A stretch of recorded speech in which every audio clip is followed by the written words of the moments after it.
They pressed cold steel against her temple on a tree-lined American street, smiling like they'd already won. 3 armed men, 1 unarmed woman. They thought they knew how this would end.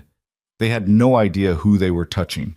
What happened in the next 90 seconds would shatter bones, spill blood across quiet pavement, and send a message echoing through international criminal networks.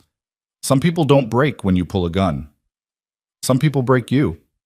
This is the story of the night Lena Cross stopped hiding. Before we begin, if you're ready to see what happens when predators pick the wrong prey, stay with me until the very end. Hit that like button and drop a comment telling me what city you're watching from.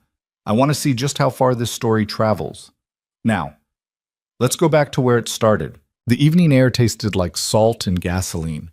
Lena Cross moved through Brookhaven Ridge with the easy rhythm of someone who'd run this route 1,000 times.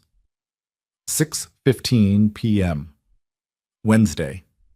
The streetlights were just starting to hum awake, casting long amber pools across cracked sidewalks. Oak trees swayed overhead, their shadows dancing across parked SUVs and 2-story colonials with perfectly trimmed lawns. To anyone watching, she was unremarkable. 5'5", maybe 130 pounds soaking wet. Dark hair pulled back in a simple ponytail. Black running tights, gray hoodie, worn Nikes that had seen better days. Just another suburban professional squeezing in cardio before dinner. They saw a woman jogging alone. They didn't see the weapon. Lena's breathing was controlled, 4 counts in, 4 counts out. Not from exertion, but from discipline. Her posture stayed relaxed, shoulders loose, but her peripheral vision swept continuously.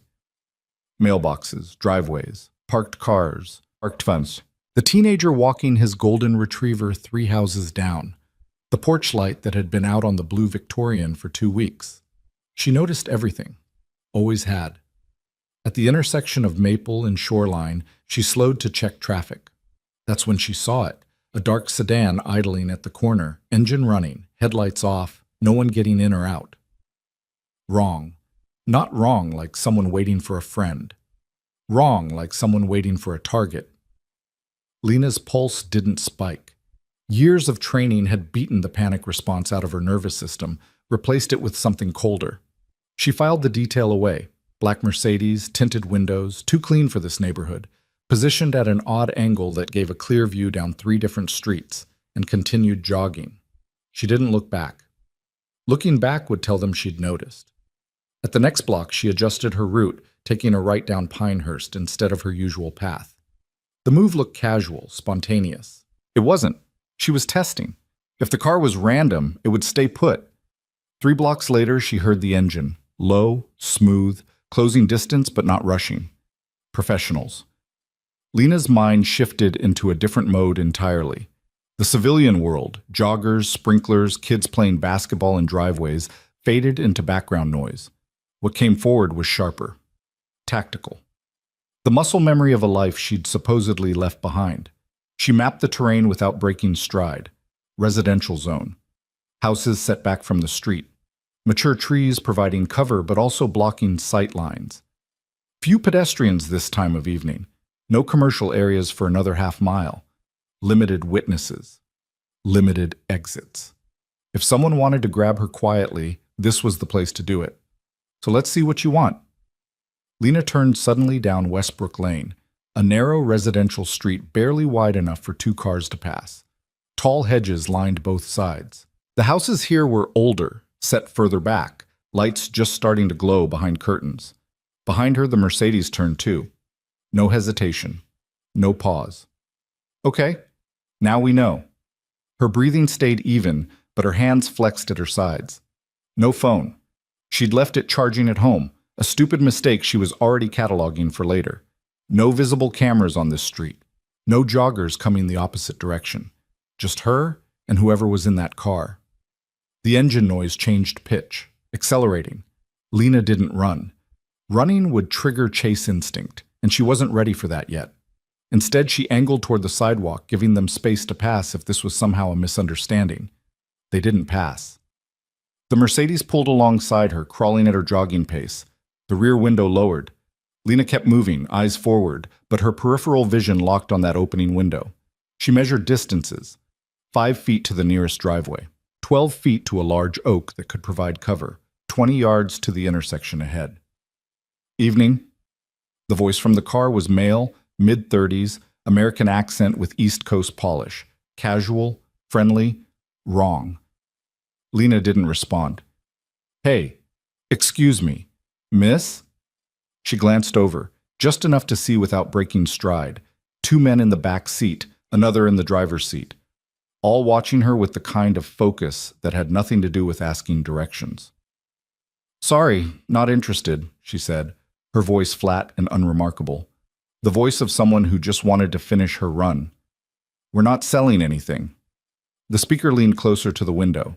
Mid-30s, sandy hair, expensive haircut, black jacket over a collared shirt. His smile was practiced, unthreatening. "We just need a minute of your time." "I'm good, thanks." She picked up her pace slightly. The car matched. "It's about your work," the man continued. His tone shifted, still polite but with an edge underneath. The smile stayed, but his eyes had gone flat. "The contract you're negotiating. We represent some concerned parties." Lena's blood went cold, not because she was afraid, because now she understood. She stopped jogging. The Mercedes stopped too. For 3 seconds, nobody moved. The street was quiet except for the idle of the engine and the distant sound of a lawn sprinkler cycling through its rotation. Lena turned to face the car fully. She didn't step closer. She kept her hands visible, loose at her sides, but her weight shifted subtly onto the balls of her feet. "Who are you?" she asked. The sandy-haired man's smile widened. "People who'd like to have a conversation. Somewhere private." "I'm good here." "We insist." "And I'm declining." The man in the passenger seat, bigger, shaved head, neck thick with muscle, turned to look at her. He didn't say anything. Didn't need to. His presence was the message. Sandy hair reached into his jacket. Lena's entire body tensed, ready to move, but he pulled out an envelope. Thick. Manila. He held it up so she could see, then tossed it through the window. It landed on the sidewalk near her feet. "Take a look," he said. "Then we'll talk." Lena didn't pick it up. "It's not a bomb," he added, amused. "Just pictures." Against her better judgment, Lena crouched and grabbed the envelope. She kept her eyes on the car, tore it open with one hand. Photographs spilled out. Her stomach tightened. The first photo showed her leaving her apartment building. Yesterday morning, 7:45 a.m. She recognized the coffee cup in her hand, hazelnut latte from the shop 2 blocks down. Second photo. Her car in the parking garage at work. Third photo. Her at lunch, sitting on a bench outside Harbor City Center, eating a sandwich. Fourth photo. Her jogging. This same route. 2 days ago. There were more. Dozens. Different days. Different locations. Her dry cleaner. Her gym. The grocery store. All time-stamped. All recent. Someone had been watching her for weeks. Lena's face remained expressionless, but her mind was racing. Professional surveillance. Multiple teams. Multiple days.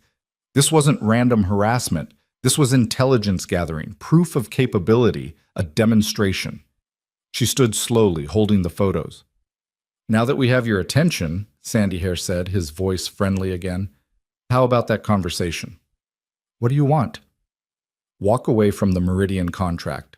There it was, Meridian Energy Systems, the security consulting deal she'd been negotiating for 3 months. A multi-year contract to oversee physical security for their European and Central Asian pipeline infrastructure.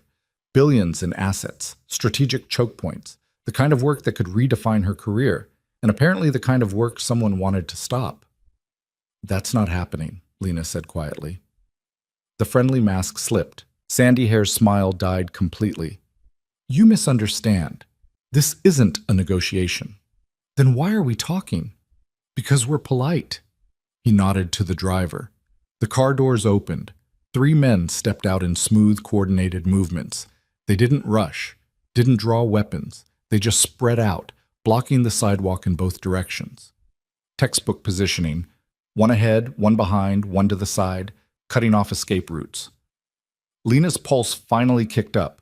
Not from fear, but from recognition. These weren't hired muscle. These were operators. Sandy Hair walked around the car. Up close, Lena revised her assessment. Early 40s, fit, moved like someone with training, military or private sector. His hand stayed loose and visible, but ready. The big guy from the passenger seat came around the other side. 6'3", maybe 240. Slavic features, dead eyes. The driver stayed back, watching, one hand inside his jacket. "Here's what's going to happen," Sandy Hair said, his voice dropping the pretense entirely. "You're going to get in the car. We're going to drive somewhere quiet. We're going to have a longer conversation about your future choices. Then we're going to drop you off, and you're going to be smart about what comes next. And if I refuse?" He shrugged. "Then things get unpleasant." Lena looked at each of them in turn, calculating odds. 3 armed men. She could see the bulges now, shoulder holsters, maybe ankle backups. All trained, all ready, against 1 unarmed woman in running clothes. Most people would have gotten in the car. Lena wasn't most people. "I'm going to jog away now," she said calmly. "You're going to let me." The big Slavic guy laughed, a low, humorless sound. He said something in Russian. She understood it perfectly. "She thinks she's tough." Lena didn't react. Sandy Hair's expression hardened. "Last chance. Get in the car." "No." He sighed like she'd disappointed him. Then he nodded. The big guy moved first. He was fast for his size, closing the distance in 2 strides, reaching for her arm with the casual confidence of someone who'd manhandled dozens of people before. His hand was huge, fingers spread to grab her bicep and control the shoulder joint. Lena let him get close. Then she moved. Her weight shifted, her body pivoting just as his fingers made contact. Instead of pulling away, she stepped into him, inside his reach, her hand snapping up to trap his wrist. She twisted hard, using his momentum and her body rotation, and felt the joint start to hyperextend. He grunted, surprised, and tried to pull back. Too late. Lena drove her elbow up into his solar plexus, not hard enough to drop him, just enough to make him fold slightly, and used the opening to slide behind his arm, cranking it into a standing arm lock. 2 seconds. That's how long it took. The big guy froze, his arm bent at an unnatural angle, Lena's leverage making any movement excruciatingly painful. "Back off," she said quietly. Sandy Hair's eyes narrowed. He didn't look surprised. He looked intrigued. "Let him go," he said. "Tell your friend in the car to show me his hands." For a moment, nobody moved. Then Sandy Hair nodded. The driver slowly raised both hands, palms visible. Lena released the arm lock and stepped back fast, creating distance. The big Slavic guy rotated his shoulder, glaring at her with new respect and considerable irritation. "Well," Sandy Hair said. "That's interesting." "I'm leaving now," Lena said. "No," he replied. "You're really not." His hand went to his jacket. This time, he didn't pull out an envelope. He pulled out a Glock 19. The barrel came up smooth and professional, zeroing on her center mass from 6 feet away. No shaking, no hesitation, just cold mechanical certainty. "Get in the car." Lena's world narrowed. She clocked the weapon. Factory Glock, likely 9mm, 15-round magazine. Finger on the trigger, safety off. He knew how to hold it. The driver had drawn 2. She could see it now, a larger pistol, maybe a .45, aimed at her from over the roof of the Mercedes. 2 guns, 6 feet and 12 feet. No cover between her and either shooter. The math was brutally simple. If she moved, she died. "Hands up," Sandy Hair ordered. Lena raised her hands slowly. The big Slavic guy pulled out flex cuffs, grinning now. Not so tough. He stepped forward. Lena's mind raced through scenarios. Once she was cuffed and in that car, the odds dropped to 0. They'd take her somewhere isolated. The conversation would be violent. Maybe she'd walk away. Probably she wouldn't. She had one chance. Right now, before the cuffs went on, even with the guns. Bad odds. Very bad odds.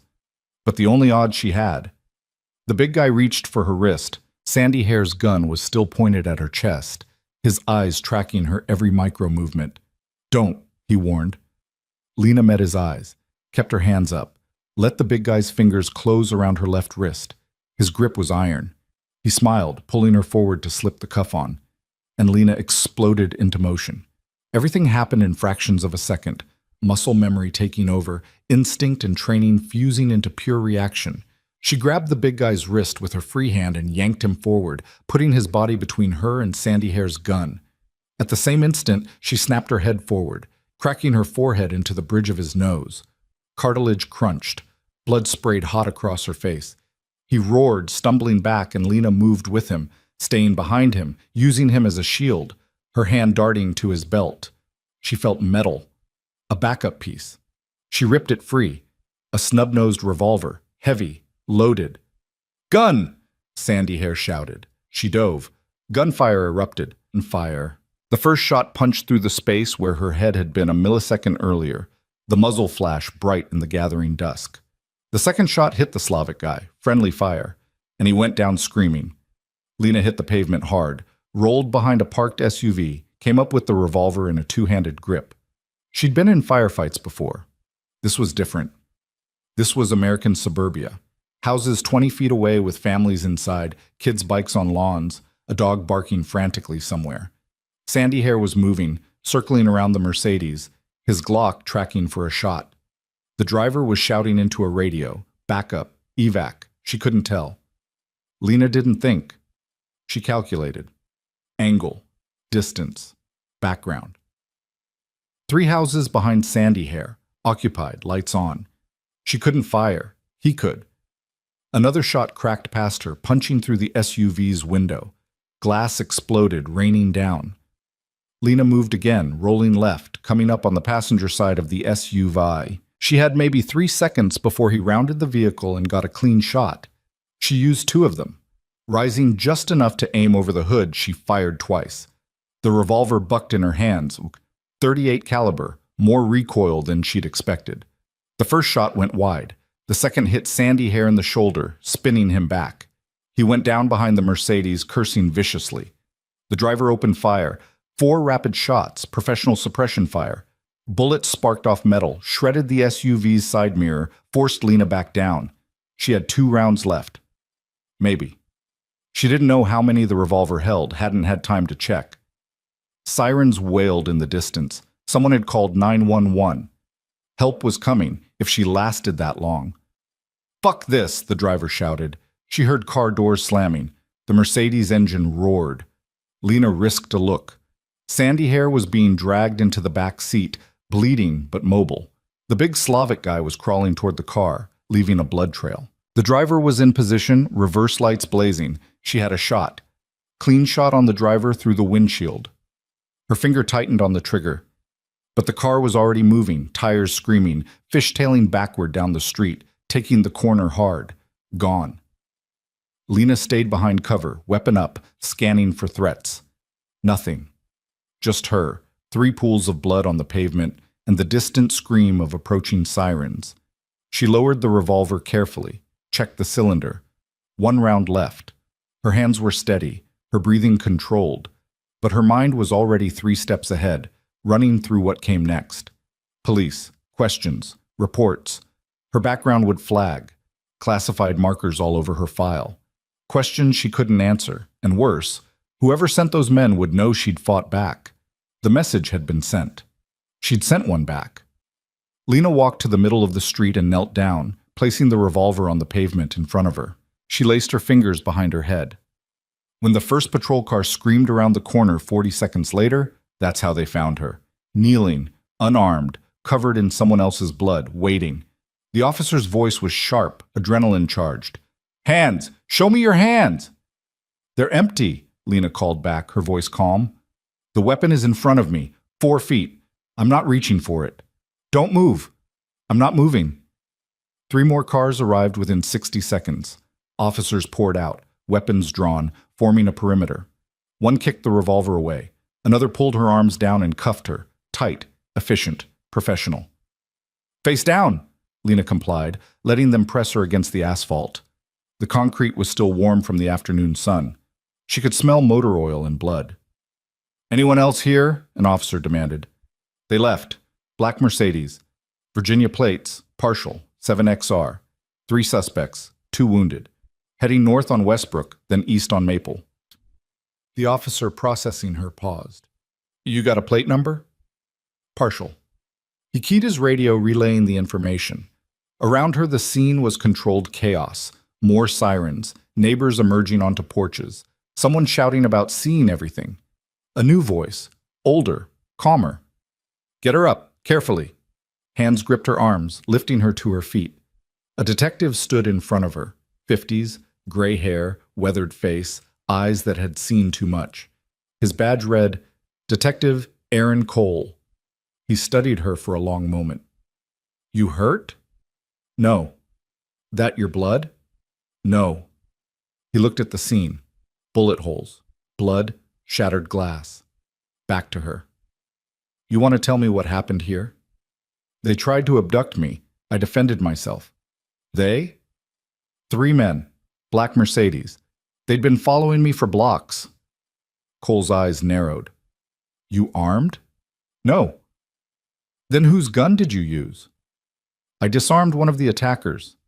His eyebrows went up slightly. You disarmed an armed man? Yes. And shot 2 others. I shot one. The other was hit by friendly fire. Cole was quiet for a moment. Then, what's your name? Lena Cross. What do you do, Ms. Cross? Risk analysis, private sector.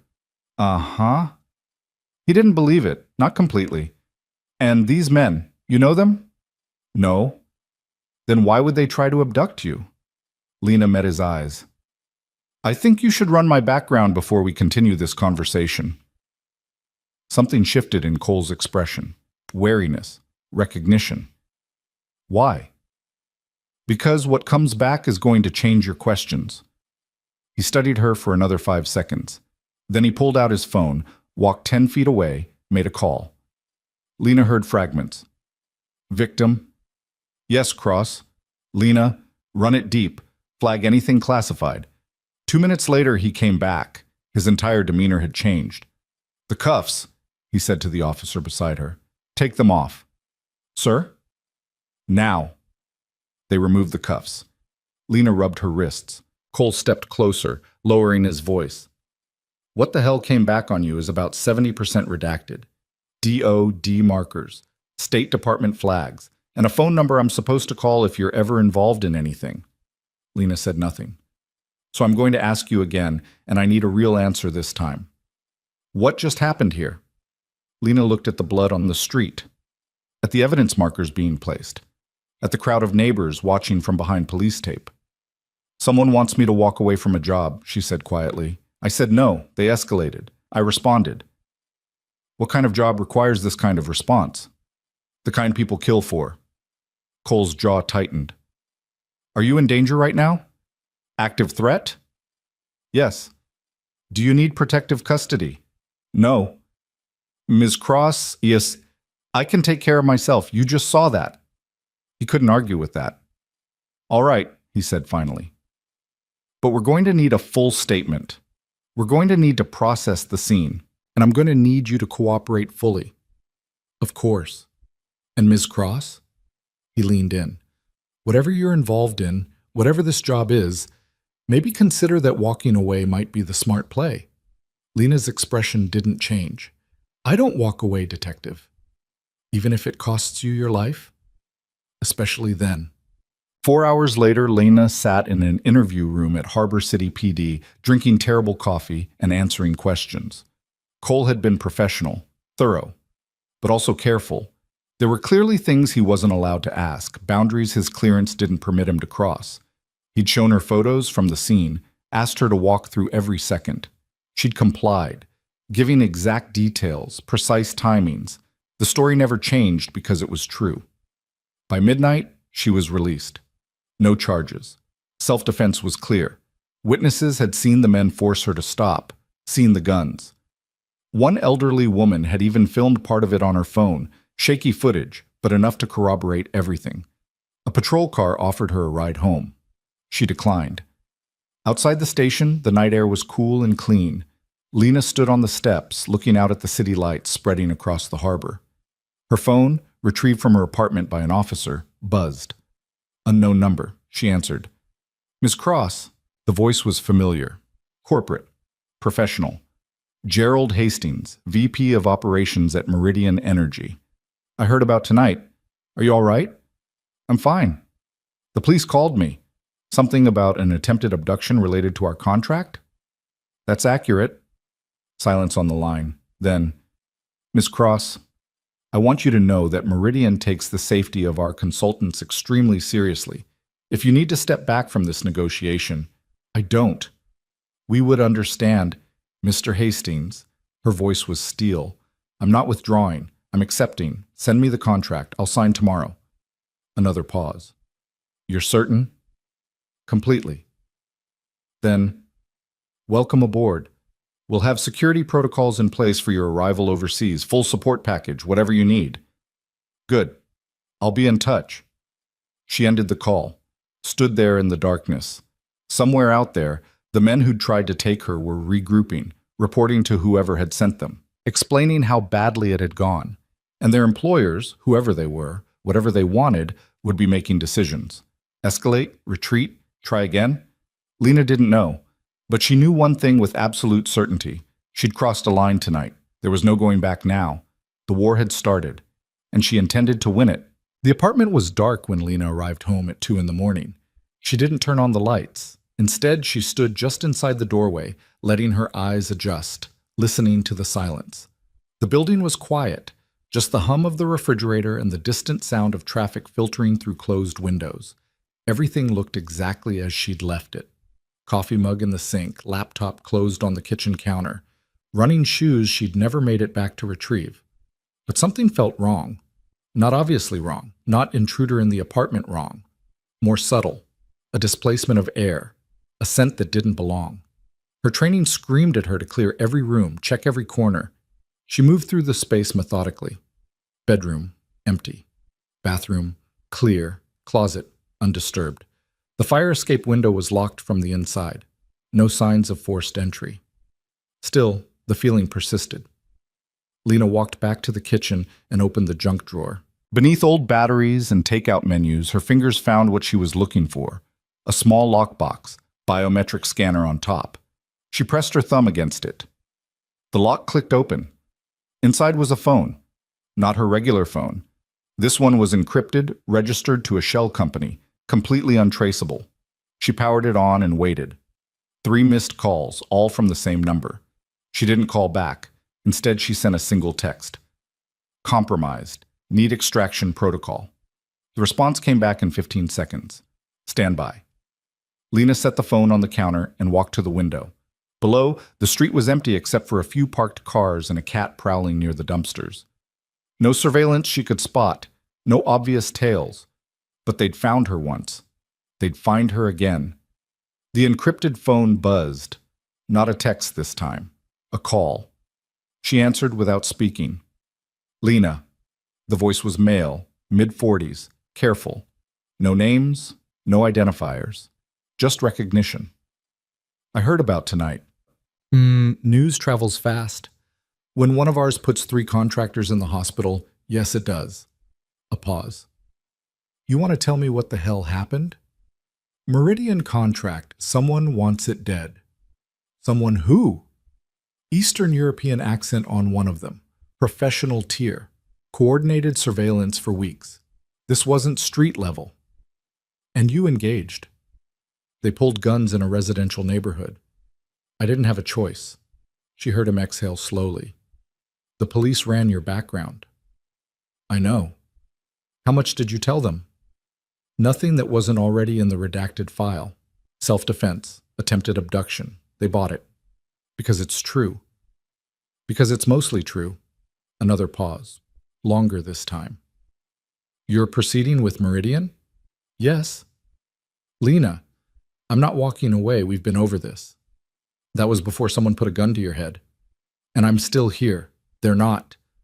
The voice on the other end shifted. Less handler, more concerned. You know what happens if you push this. They've already shown they're willing to go kinetic on American soil.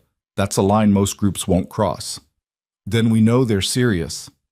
We also know they're desperate. Desperate is dangerous. Lena watched the street below. The cat had disappeared. Everything was still. I need a team, full package. If I'm deploying to Central Asia, I want people I trust. Already in motion, you'll have assets in place before you land. A beat. But Lena, be smart about this. You're good, but you're not invincible. I don't need to be invincible. I just need to be better than they are. You sure about that? She thought about the moment the gun had touched her forehead, the certainty in the gunman's eyes, the assumption that she'd break. Yeah, she said quietly. I'm sure. The call ended.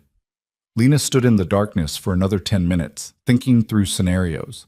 They'd tried soft intimidation first, the photos, the implicit threat. When that failed, they'd escalated to direct confrontation. A gun to the head, an attempted abduction. What came next? The answer was obvious. Next time, they wouldn't try to take her alive.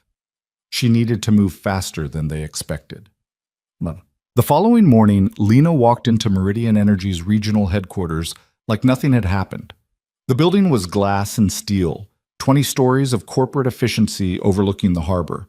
She cleared security with her temporary credentials, took the elevator to the 18th floor, and stepped into a conference room where 4 people were waiting. Gerald Hastings stood as she entered. Mid-50s, silver hair, expensive suit that looked uncomfortable on his runner's frame. He'd spent 20 years in oil and gas before transitioning to security consulting. Smart, cautious, not easily impressed. Ms. Cross, he said, extending his hand. Thank you for coming in after everything. His handshake was firm but brief. He was studying her face, looking for cracks. Trauma. Hesitation. He wouldn't find any. Mr. Hastings. Lena took a seat at the table. The other 3 people watched her with varying degrees of curiosity. Shall we proceed? Hastings gestured to the woman on his left. This is Rebecca Torres, our VP of International Operations. She'll be your primary contact for the European deployment. Torres was late 30s, sharp-eyed, with the bearing of someone who'd spent time in actual operational environments. Former State Department, if Lena had to guess. Maybe DOD. She nodded without smiling. And this is Marcus Webb and Jennifer Cow from our legal and compliance team. Webb was young, nervous, already sweating despite the aggressive air conditioning. Cow was cooler, older, watching everything with the careful attention of someone paid to spot problems. Before we begin, Cow said, her voice precise, I need to address last night's incident. Our legal team has reviewed the police report. We understand you were the victim of an attempted assault related to your potential work with Meridian. That's correct? And you defended yourself successfully? Yes. Cow exchanged a glance with Hastings. Ms. Cross, we need to be very clear about something. Meridian Energy operates in complex geopolitical environments. We have enemies, competitors, nation-states, criminal organizations who would prefer we not operate in certain regions. That's precisely why we need top-tier security personnel. I understand. Do you? Torres leaned forward. Because what happened to you last night? That's not theoretical. That's the kind of pressure our people face in the field. Surveillance, intimidation, violence. If you're not prepared for that... I put 2 of them in the hospital, Lena interrupted, her voice calm. I walked away without a scratch. What exactly makes you think I'm not prepared? The room went quiet. Torres's expression didn't change, but something shifted in her eyes. Respect, maybe, or recalculation. Fair point, she said. Hastings cleared his throat. Let's move forward. Rebecca, brief her on the deployment. Torres opened a tablet and pulled up a map. It showed a network of pipelines stretching across Eastern Europe and into Central Asia. Red dots marked key facilities. Meridian operates 17 critical infrastructure sites across 6 countries, Torres began. Natural gas pipelines, processing facilities, distribution hubs. Combined value, approximately $40 billion. The problem is simple. We're hemorrhaging money to theft, sabotage, and protection rackets. Local security is compromised or incompetent.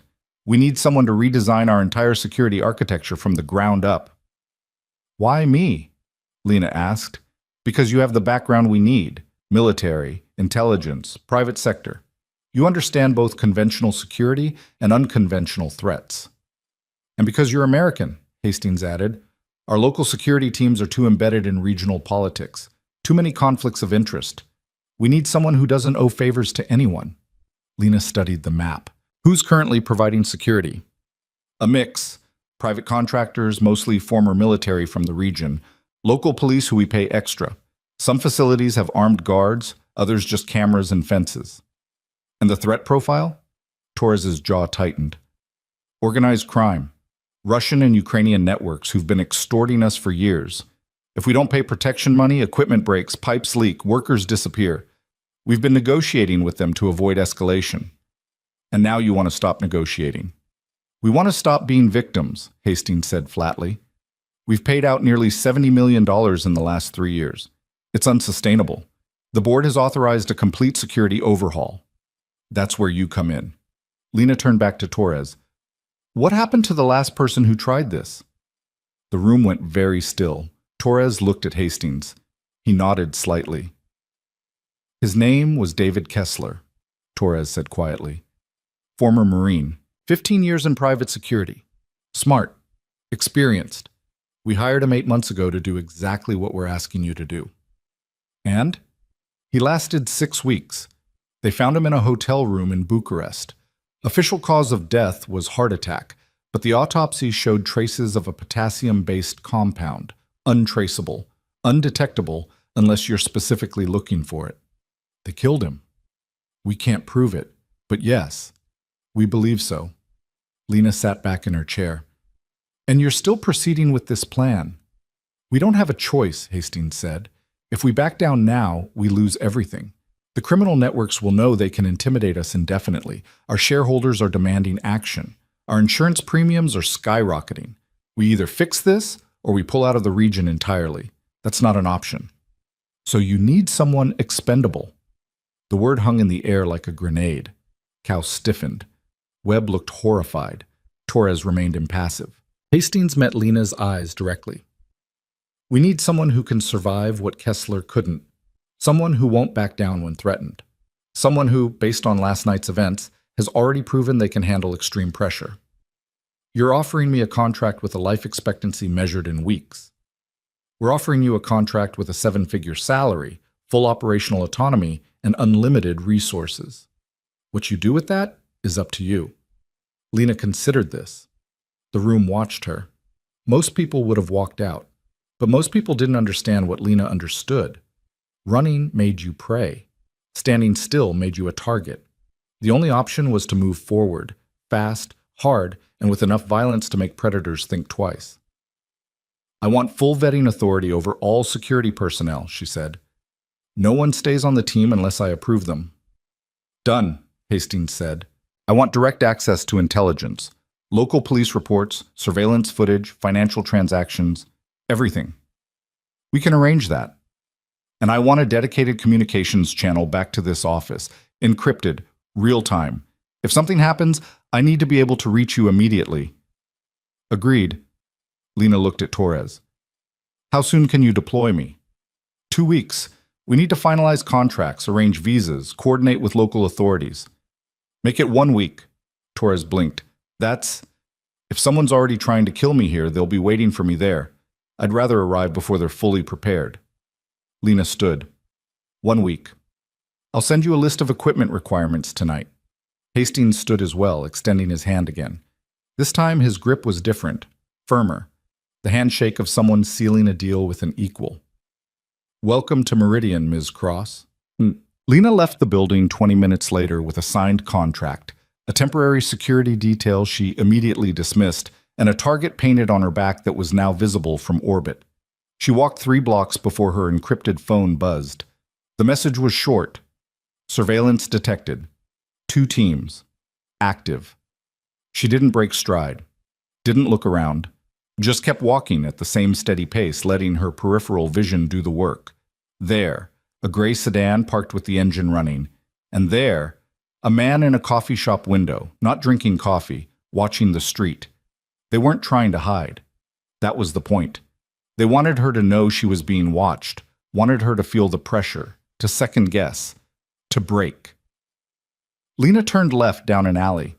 The sedan pulled away from the curb, following at a distance. She reached the end of the alley and emerged onto a busier street. Shops, pedestrians, traffic. Better. She ducked into a department store, took the escalator to the second floor, exited through a side entrance that led to a parking garage. The surveillance stayed with her. Professional, patient, fine. If they wanted to watch, she'd give them something to see. Lena crossed the parking garage to where her car was parked. A nondescript Honda sedan, deliberately boring. She unlocked it, got in, and drove out onto the street. The gray sedan was 3 cars back. She led them on a 20-minute tour of Harbor City, not trying to lose them. That would have been pointless. Just making them work for it, making them commit resources, letting them think they were in control. Finally, she pulled into the parking lot of a gun range on the industrial outskirts of the city. The sign read, Harbor Tactical, Members Only. Lena had been a member for 3 years. She parked, grabbed her range bag from the trunk, and walked inside. The surveillance team couldn't follow, not without membership credentials. They'd have to wait in the parking lot. Perfect. Inside, the rangemaster, a retired Marine named Carlos, who'd never asked about her background, waved her through. Lane 7's open. Thanks. She geared up, eye protection, ear protection, loaded magazines for her personal Glock 17, the one she kept legally registered, the one with no connection to last night's stolen revolver. Lane 7 was at the far end. She stepped up to the firing line, set a target at 25 yards, and began shooting. The rhythm was meditative.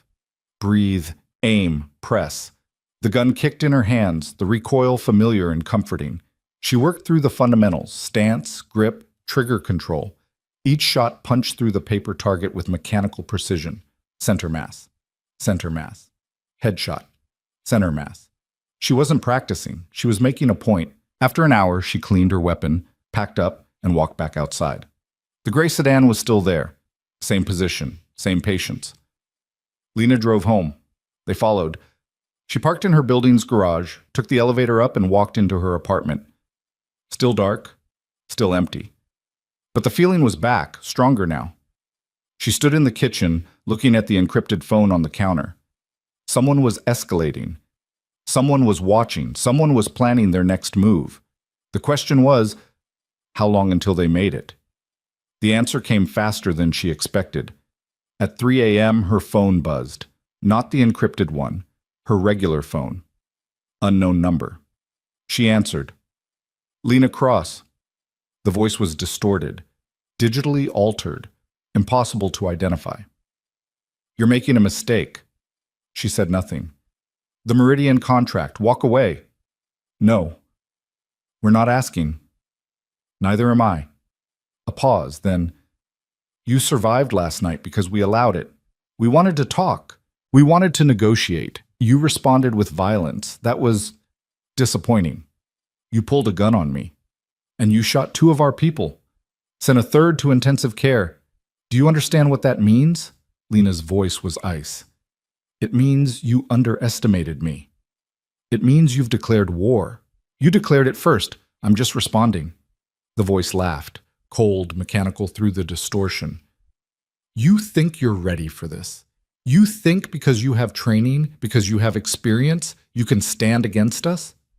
I know I can. Lena Cross, 30 years old, former Navy, discharged 5 years ago, no family, no close relationships. You live alone, work alone, you're isolated, vulnerable. Her blood went cold. They knew. Not just about the Meridian contract, about her. We know who you were, the voice continued. We know what you did. We know why you left. And we know that the people you used to work for won't protect you anymore. You're on your own. Lena's jaw tightened. Is there a point to this? The point is that you have 24 hours to withdraw from the Meridian contract. After that, we stop being polite. You've never been polite. You're right. Let me rephrase. After that, we stop trying to keep you alive. The line went dead. Lena sat in the darkness, listening to her own heartbeat. They knew about the Navy. That meant serious intelligence capability, background checks, database access. Either they had people inside government systems or they'd bought the information from someone who did. Either way, they knew enough to be dangerous. But they didn't know everything.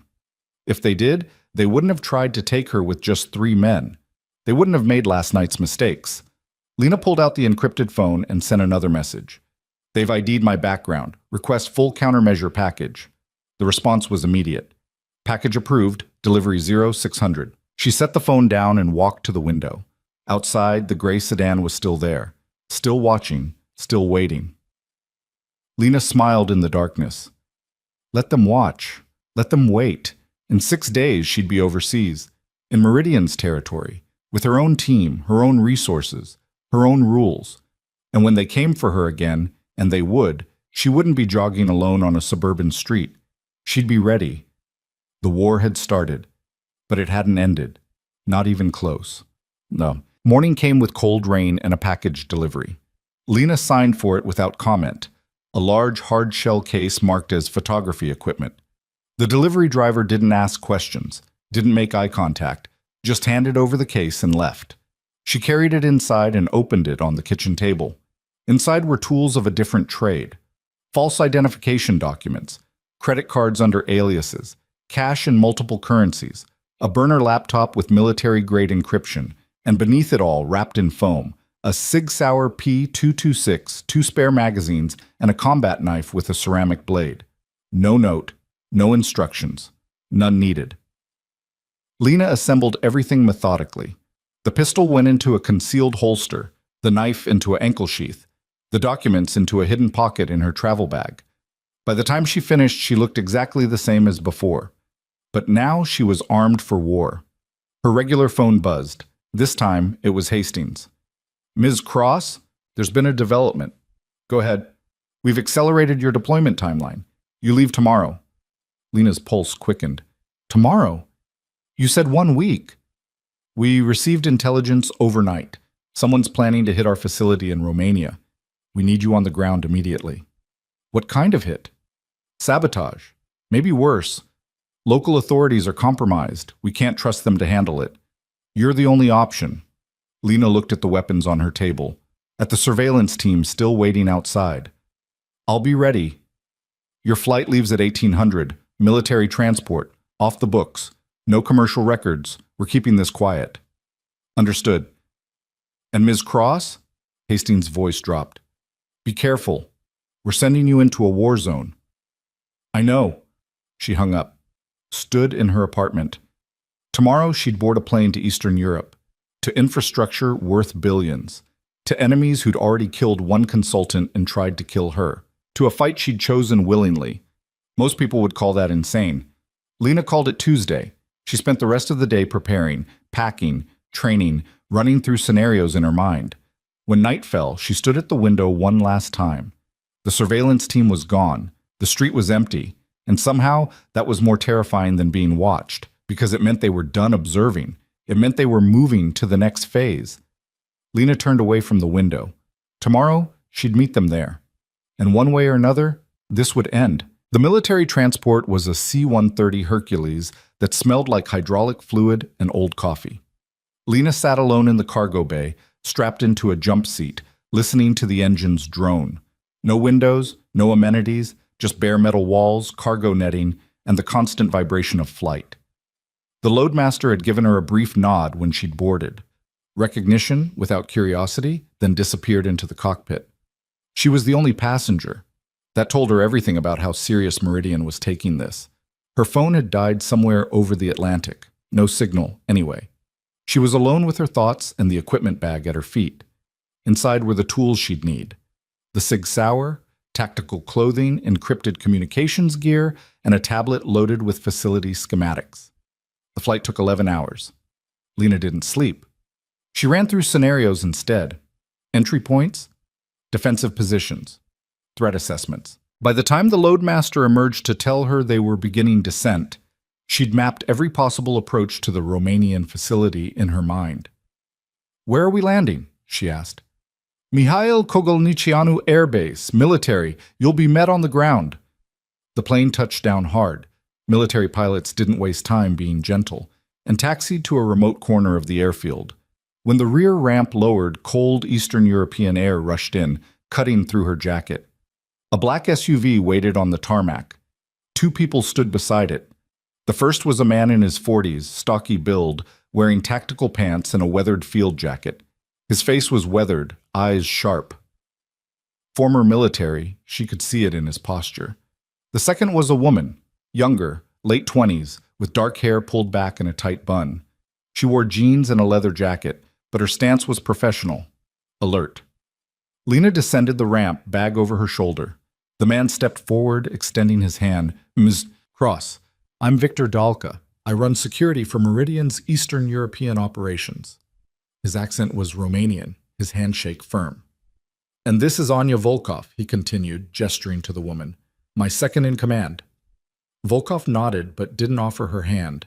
Her eyes were doing what Lena's had done, assessing, measuring, cataloging threats. We need to move, Dalka said. The facility is 3 hours north. We've had another incident. What kind of incident? 2 guards found dead this morning, staged to look like accidents, but we know better. Lena's jaw tightened. Show me. They climbed into the SUV. Dalka drove, Volkov rode shotgun, and Lena sat in back studying the tablet. The facility was a natural gas processing plant, pipelines feeding in from 3 directions, storage tanks, control buildings, a small security barracks. Valuable. Vulnerable. How many people on site? Lena asked. 38 during day shift, 22 at night. Plus security should be 12, but we're down to 8 now after this morning. Local police involved? Dalka laughed. A bitter sound. The local police are why we're in this mess. Half of them are on the payroll of the Vulture Group. Vulture Group? Volkov turned in her seat. Organized crime syndicate. Romanian and Ukrainian membership. They control most of the protection rackets in this region. Drugs, weapons, human trafficking, and they've been extorting Meridian for 3 years. Until Meridian decided to stop paying, Lena said. Until Meridian hired someone who got himself killed, Volkov corrected, her tone sharp. David Kessler, you're his replacement. There was an edge in her voice, not quite hostility, but close. You worked with Kessler? Lena asked. For 6 weeks. He was good, experienced, smart. Volkov's eyes were cold. And they still killed him. What makes you think I'll do better? I don't. The SUV fell silent except for the hum of tires on rough highway. Dalka cleared his throat. Anya's skeptical because we've seen this before. Meridian sends someone from America. Big plans, big promises. Then reality hits and they realize this isn't a corporate security job. This is a war, and they either leave or die. I'm not leaving, Lena said quietly. Kessler said the same thing. Kessler wasn't me. Volkov turned fully around now, studying Lena with open curiosity. And what are you exactly? Your file is mostly redacted. Former Navy, but no details. Private security, but no client list. You're either very good or very good at hiding what you really are. Lena met her eyes without blinking. Does it matter? It does if I'm trusting you with my life. Then don't trust me. Trust what I can do. And what can you do? Lena's expression didn't change. Get out of the way and you'll find out. For a moment, nobody spoke. Then Volkov smiled, small, barely there, but genuine. All right, she said. Let's see what you've got, American. The facility appeared on the horizon like an industrial fortress. Chain-link fencing topped with razor wire surrounded the perimeter. Guard towers at each corner, unmanned, Lena noted immediately. Floodlights on tall poles, most of them dark, even though sunset was approaching. The main buildings were concrete and steel, functional and ugly. Dalka pulled up to the security checkpoint. The guard on duty looked exhausted, mid-50s, overweight, cigarette dangling from his lips. He waved them through without checking identification. Jesus, Lena muttered. Welcome to our security situation, Dalka said grimly. They parked near the main administrative building. As Lena stepped out, she immediately began cataloging failures. No vehicle barriers, no tire spikes. The gate checkpoint was positioned wrong, too close to the buildings, giving attackers easy access once they breached the perimeter. Inside, the administrative building was barely better. Cheap furniture, flickering fluorescent lights, a reception desk with nobody behind it. Dalka led them down a hallway to a conference room. Inside, 6 people waited, 4 men, 2 women, all wearing security uniforms or tactical gear. They looked tired. worn down, scared. "Everyone," Dalka said, "this is Lena Cross. She's taking over security operations effective immediately." The room's reaction was immediate. "American?" one of the men said in heavily accented English. He was young, early 20s, with a shaved head and suspicious eyes. "Another American? The last one got himself killed." "I'm aware," Lena said. "So what makes you different?" Lena set her bag on the table and pulled out the tablet. "I'm not here to make friends. I'm here to stop you from dying. Anyone not interested in that can leave now." Nobody moved, but the skepticism was thick. She pulled up the facility schematic and projected it onto the wall. "Your security is a disaster. No layered defense, no response protocols. Your perimeter is a joke. Your personnel are undertrained and overworked. If someone wanted to hit this facility, they could do it with 6 men and a truck bomb." The room shifted uncomfortably. "But they haven't," Lena continued, "which means they're not trying to destroy the facility. They're trying to control it. Control means extortion. Extortion means they need you alive. That's our advantage." An older man spoke up, gray hair, scarred hands, the bearing of a veteran. "And what do you propose we do exactly? The Vulture Group has 40 men. We have 8. The police won't help. The government won't intervene. We're on our own." "Then we make 8 feel like 40. Lena tapped the tablet. The schematic zoomed in on the perimeter. "First, we fix the basics. I want every light operational within 24 hours. I want the guard towers manned in shifts, 2 people minimum, rotating every 4 hours. I want vehicle barriers at the gate, concrete jersey barriers, staggered pattern, forces any vehicle to slow down." She looked at Dalka. "Can you source that equipment?" "If we have budget, yes." "You have budget. Meridian authorized unlimited operational spending. Use it." Dalka's eyebrows went up. "Unlimited?" "Whatever it takes to secure this facility." That's a direct quote from Hastings. The energy in the room shifted slightly. Hope, maybe.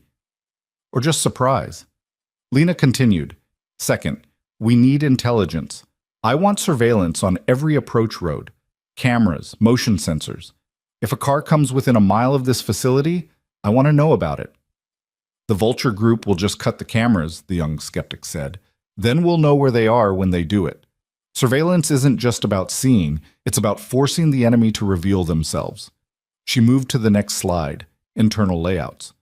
"Third, we harden the critical infrastructure. Control room gets reinforced doors. Server room gets backup power and ventilation you can seal off. Anyone wants to access critical systems, they have to go through multiple checkpoints." Volkov was watching her carefully now, arms crossed. "This is basic stuff." Kessler proposed the same things. "And did you implement them?" Silence. "Why not?" The gray-haired veteran answered, "Because we were afraid. Kessler pushed too hard, too fast. The Vulture Group noticed. They killed him as a message. We backed off." "So you've been waiting to die slowly instead of fighting back?" His jaw tightened. "We've been trying to survive." Lena's voice softened slightly. "I understand that. But survival isn't enough anymore. They killed 2 of your people this morning. How many more before you decide waiting isn't working?" The room was silent. "Here's what's going to happen," Lena said. "We're going to implement these changes immediately. Not next week. Not when it's convenient. Tonight.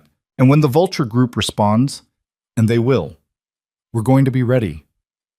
"Ready how?" Volkov asked. Lena met her eyes. "Ready to make them regret coming here." The next 18 hours were chaos. Lena slept for 3 hours in a bare room in the security barracks, then spent the rest of the night overseeing implementation. Dalka proved surprisingly effective. Within hours, contractors arrived with concrete barriers, lighting equipment, and surveillance cameras. How he'd arranged it so quickly, Lena didn't ask. By dawn, the facility looked different. The perimeter lights blazed. Jersey barriers formed a serpentine pattern at the gate, forcing any vehicle to slow to walking speed. Cameras covered every approach angle, feeding to a newly established security office. And the guard towers were manned. Lena stood in the central courtyard as the sun rose, watching workers install the last of the motion sensors. Volkov approached, carrying 2 cups of coffee. You don't sleep much, Volkov observed, handing her one. Neither do you. I'm used to it. You just got off an 11-hour flight. Lena sipped the coffee. It was Turkish style. Thick, bitter, strong, perfect. Sleep is a luxury. We don't have luxuries right now. Volkov studied her. The men are talking. They're saying, maybe you're the real thing. And what do you think? I think you know what you're doing, but knowledge and survival are different things. Volkov paused. Kessler knew what he was doing too. What happened to him? They poisoned him in his hotel room. Potassium chloride injection. Looks like a heart attack. He was dead before morning. The Romanian police ruled it natural causes. Volkov's voice was flat. We knew better, but without proof, there was nothing to do. Where's the hotel? Bucharest, 2 hours south. And his body? Cremated. His family took the ashes back to America. Lena absorbed this. Did he have a chance? Any warning? He got a phone call the night before. Afterward, he seemed different, distracted. He told me he was going to meet someone. Wouldn't say who. I found him the next morning. So they lured him out, isolated him, killed him quietly. Yes. They won't do that to me. Volkov's expression was skeptical. You think you're smarter than he was? No, I think I'm meaner. Before Volkov could respond, Dalka's voice crackled over the radio. Control to cross. We have movement on the North Perimeter Road, single vehicle, approaching fast. Lena's hand went to her radio. Description? Black van, no plates, 3 occupants visible. She looked at Volkov. This them? That's their style. Let's go. They ran to the security office, a converted storage room now packed with monitors. Dalka pointed to one screen showing the North Approach Road. A black panel van was indeed approaching, moving fast. Guards? Lena asked. North Tower is manned, 2 men, armed with shotguns. Not enough. Get everyone to defensive positions. Lock down the control room. Nobody goes in or out until I give the all clear. Dalka relayed the orders. Around the facility, personnel moved with surprising efficiency.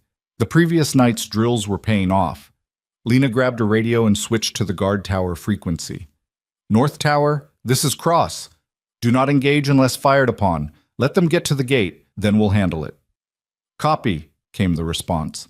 The van reached the facility perimeter and slowed, navigating the New Jersey barriers. It stopped at the gate. For 30 seconds, nothing happened. Then the side door slid open. 4 men stepped out, all armed. AK pattern rifles clearly visible. No attempt to hide them. Jesus, Dalka breathed. They're not even pretending anymore. The lead man was tall, broad-shouldered, with a shaved head and facial scars that looked like they'd come from a knife. He walked straight up to the gate and stared directly at the camera. Then he smiled. Lena keyed the radio. Gate guard, this is Cross. Do not open the gate. Tell them to state their business. The gate guard's voice cracked with fear. What if they shoot? They won't. Not yet. They're here to send a message. Let them send it. On the monitor, the scarred man pulled out a phone and made a call. 3 seconds later, Lena's encrypted phone rang. She answered. You must be the new American, the voice said. Rough, accented, amused. I am Gavril Nistor. Perhaps Victor has mentioned me. Beside her, Dalka's face went white. I know who you are, Lena said. Good. Then you know why I am here. We had an arrangement with Meridian. They pay. We protect. Simple. Clean. Everyone makes money. That arrangement is over, Gavril laughed. Is it? Because I see changes to this facility. New lights, new barriers, new security. This tells me Meridian is preparing for conflict. Meridian is preparing to operate without extortion. Extortion. Such an ugly word. We prefer to call it insurance. Call it whatever you want. We're not paying. The laughter died. Then you are making a mistake. The last man who made this mistake is dead. You will join him. He was alone. I'm not. You think your 8 guards will stop us? We have 40 men. We have connections. We have the police. You have nothing. Lena's voice went cold. I have this facility. I have unlimited resources. and I have zero interest in negotiating with criminals. So here's what's going to happen. You're going to leave. You're going to tell whoever you work for that Meridian is done being a victim. And then you're going to wait for us to dismantle your operation piece by piece. Silence on the line. Then, you are very brave, or very stupid. I look forward to finding out which. The call ended. On the monitor, Gavril turned and walked back to the van. The four men climbed in. The van reversed, navigated the barriers, and drove away. Dalka exhaled slowly. You just declared war on the Vulture Group. They declared war when they killed Kessler, Lena said. I'm just making it official. Volkov was staring at her with something between admiration and horror. You realize they'll come back. Tonight. Tomorrow. Soon. And next time they won't just talk. Good. Good. The waiting is over. Now we know where we stand. Lena turned to the monitors, studying the facility layout with fresh eyes. Dalka, I need a full inventory of weapons, everything we have on site. We have shotguns, some pistols, nothing heavy. Then get something heavy. Call Meridian. Tell them we need real weapons. Rifles, body armor, ammunition, medical supplies. Everything you'd need to defend against a sustained assault. That will take days. Then we have days. Use them. She looked at Volkov. You said the police are compromised?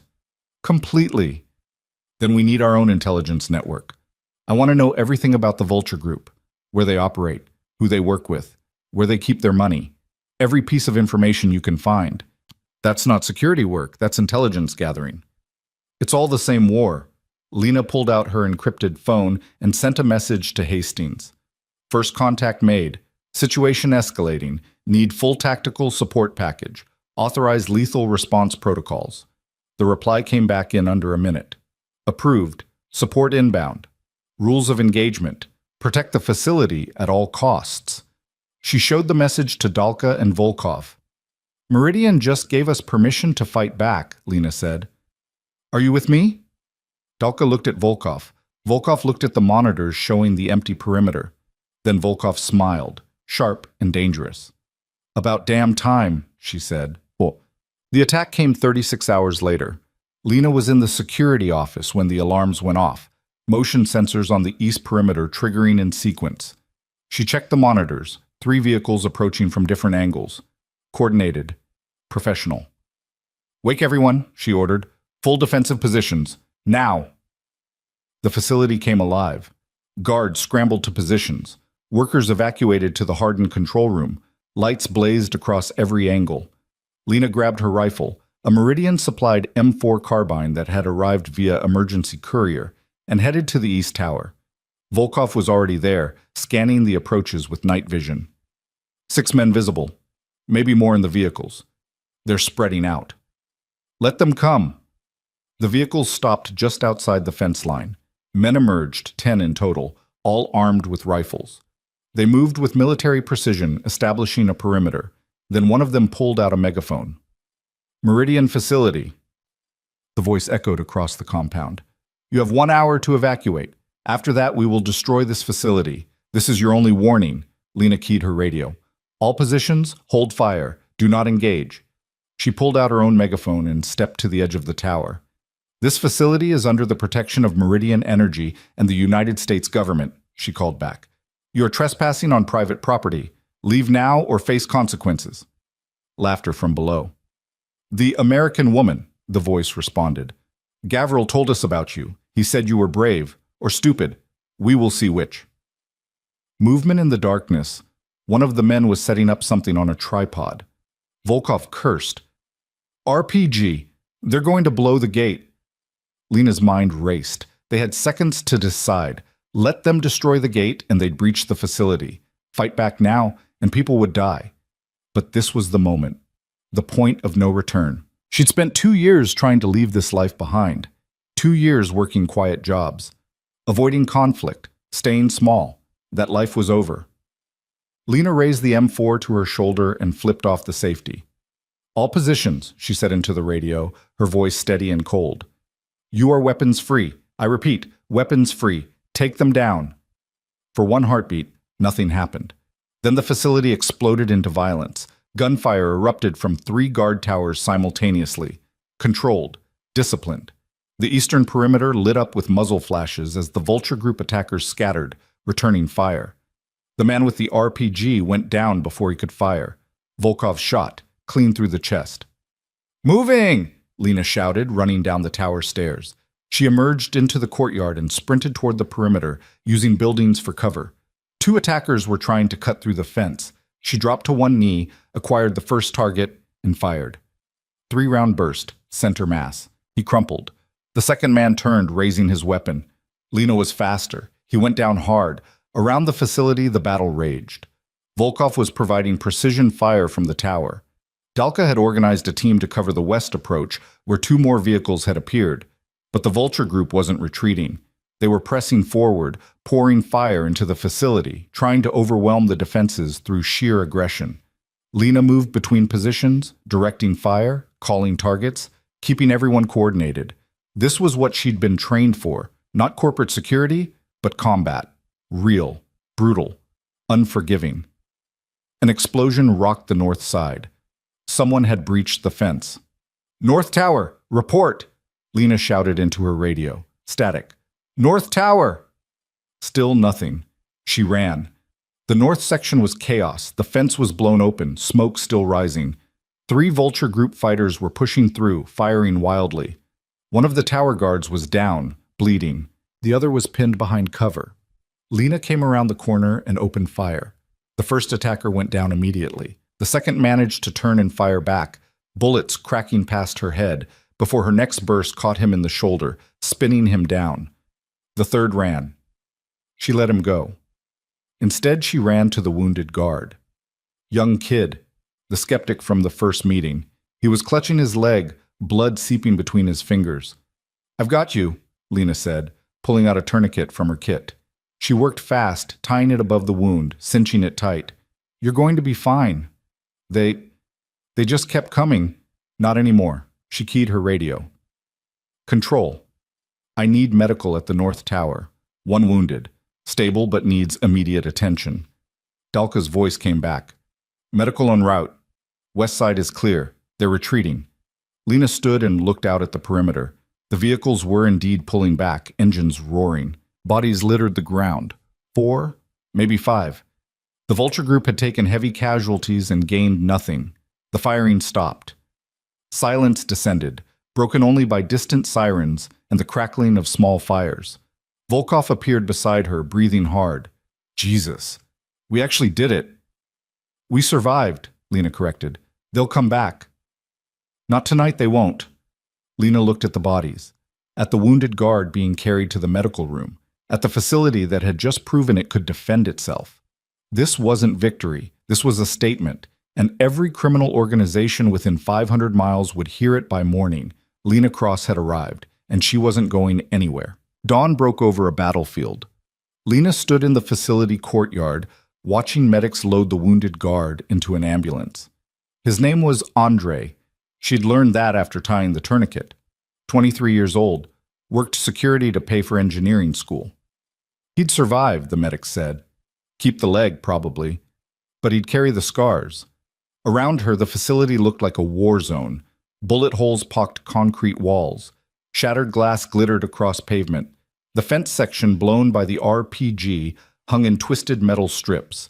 Blood stained the ground in dark pools where bodies had fallen before Vulture Group's surviving fighters had dragged them away during the retreat. 4 confirmed enemy casualties left behind. 2 dead, 2 wounded, and captured. 0 friendly fatalities. Lena had run the numbers 3 times, disbelieving. In a firefight against superior numbers, they should have lost people. Should have been overrun. But her defensive positions had held. Her preparation had mattered, or maybe she'd just gotten lucky. Volkov approached, her face smudged with gunpowder residue. "Romanian police are here, at the gate, demanding entry." "How many?" 6 officers, led by a captain named Barbu. "He's not friendly." "He's on Vulture's payroll," Dalka said, walking up behind them. His jacket was torn, blood on his sleeve. Not his own. "Everyone knows it. He'll try to arrest us for the shooting." "Let him try." Lena walked to the gate where 6 Romanian police officers stood outside the new barriers. Their uniforms were rumpled, their postures casual, men accustomed to being ignored. The captain was mid-50s, heavy-set, with the flat eyes of someone who'd compromised himself years ago and stopped caring. "You will open this gate," he said in accented English. "This is a crime scene. I am ordering you to—" "This is private property," Lena interrupted, "and you have no jurisdiction here." Barbu's face reddened. "I'm a captain of the Romanian National Police. I have jurisdiction everywhere in Romania. Not on property owned by an American energy corporation under international protection agreements. Check your legal department." "You killed Romanian citizens." "We defended against armed criminals attempting to destroy this facility. I have video evidence of everything. Would you like to see it?" Barbu's jaw worked. Behind him, the other officers shifted uncomfortably. "The men you killed," he said, voice dropping. "They have families, connections. You have created a very dangerous situation.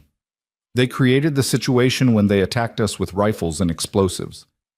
This is not America. Things work differently here." Lena stepped closer to the gate, close enough that Barbu had to look up slightly to meet her eyes. "You're right. This isn't America. In America, corrupt police officers go to prison. Here, apparently, they get to walk around with badges. But that stops today." His face went purple. "You dare! I have video of your officers at Vulture Group meetings. I have financial records showing payments from known criminals to police accounts. I have phone logs. And in about 6 hours, all of that evidence will be in the hands of DICOT and the American Embassy." DICOT, the Romanian Organized Crime Prosecution Office. Barbu's eyes widened slightly. "You're bluffing. Try me." For 10 seconds, nobody moved. Then Barbu turned and walked back to his police car. The other officers followed. They drove away without another word. Volkov whistled low. "You weren't bluffing, were you?" "No. Meridian's intelligence team pulled those records last night. I sent them to the embassy an hour ago." "You're going to make a lot of enemies doing that." "I already have a lot of enemies. Might as well make them official." Dalka was staring at her with new respect. "Where did you learn to do that? The firefight, the command presence, the intelligence work, that's not normal security consulting." Lena met his eyes. "No, it's not." "So what are you really?" Before she could answer, her encrypted phone buzzed. She glanced at the screen. Incoming call from Hastings. She stepped away from the others. "Cross." "What the hell happened?" Hastings' voice was tight, stressed. "I have reports of a firefight, casualties, Romanian police involvement. The embassy is calling me. Our legal team is having a heart attack. We were attacked by Vulture Group. Approximately 10 fighters, multiple vehicles, RPG. We defended the facility successfully. 4 enemy casualties, 1 friendly wounded, non-critical. Facility is secure." Silence on the line, then, "You killed 4 people?" 2. The others died from wounds sustained during the attack." "Jesus Christ, Lena, this isn't what we hired you for." "You hired me to protect this facility. That's what I did." "By starting a war?" "They started the war. I finished the battle." She heard Hastings exhale slowly. In the background, voices. Other people in the room with him. A woman saying something about liability. A man mentioning the board of directors. "Stand by," Hastings said. The line went to hold music. Lena waited, watching the sun climb higher. Around the facility, workers were beginning to emerge from shelter, looking at the damage, talking in hushed voices. Some looked terrified, others looked proud. The hold music clicked off. A new voice came on, female, older, authoritative. "Ms. Cross, this is Margaret Thornton, Meridian's General Counsel. I need you to understand the legal situation you've created." "I'm listening." "Romanian law is complicated regarding use of force. Self-defense is permitted, but the threshold is high. You killed 2 people and wounded 2 more. There will be an investigation, possibly criminal charges. They attacked us with military weapons." "I believe you, but proving that in a Romanian court, especially when local police are hostile, will be extremely difficult. You've put Meridian in a very vulnerable position." Lena's voice stayed calm. "What would you have preferred? That we let them destroy a $40 billion facility? That we evacuate and surrender?" I would have preferred you call the police. The police are working for Vulture Group. Then call the embassy, call Cot, call someone with legal authority. There wasn't time. We had seconds to decide. Thornton was quiet for a moment. When she spoke again, her tone had shifted, less accusatory, more calculating. Walk me through your decision-making process, step by step. Lena did. The approach of vehicles, the armed men, the RPG setup, the megaphone warning, the imminent threat to the facility and personnel, the authorization Hastings had given for lethal response protocols. When she finished, Thornton said, "You recorded everything?" "Yes. Video, audio, radio communications, all time-stamped." "And you genuinely believed the facility would be destroyed if you didn't engage?"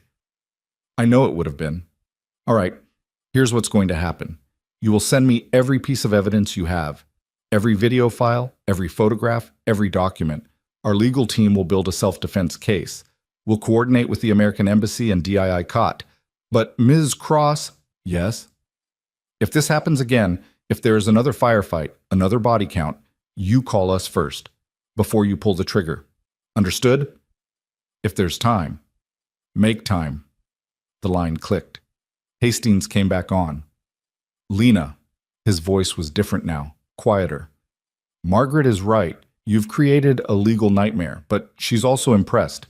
She said your decision-making was textbook, military grade. It was necessary. I know, and for what it's worth, I think you did the right thing. The board is scared, but they also see the results.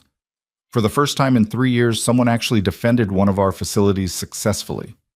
What happens now? Now we double down. If we back off, we look weak.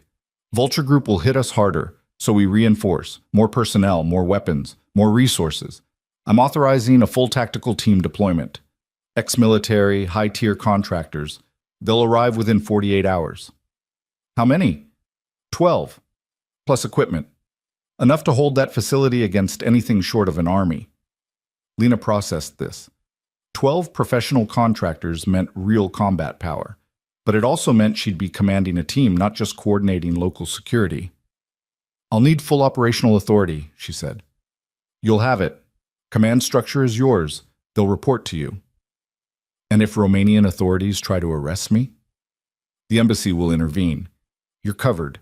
Just try not to kill anyone else for a few days, okay?" The line went dead. Lena lowered the phone and stood in the morning light, feeling the weight of what had just happened. In less than 24 hours, she'd gone from security consultant to combat commander, from civilian contractor to someone the embassy was running interference for. This wasn't the quiet life she'd tried to build. This was the life she'd left behind. Dalka approached carefully. "Everything okay?" "Meridian is sending reinforcements. 12 contractors, full tactical package." His eyebrows rose. 12? That's not security, that's a military unit. That's what this has become. Volkov joined them, wiping blood off her rifle with a rag. "So what now?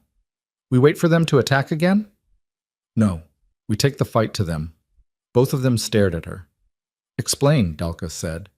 Lena pulled out her tablet and opened a map of the region.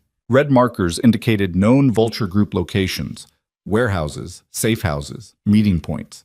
Intelligence Meridian had gathered over months. "We've been playing defense," Lena said, "waiting for them to hit us, then responding. That's a losing strategy. They choose the time, the place, the method. We're always reacting." "So you want to attack them?" Volkov's voice was skeptical. "We don't have the numbers." "We don't need numbers, we need precision. Hit them where it hurts, their money, their operations, their leadership. Make them defend instead of attack." "That's not security work," Dalka said. "That's offensive operations. And right now the best defense is offense." She zoomed in on a warehouse 20 kilometers south. "This location. Intelligence says it's a drug distribution hub.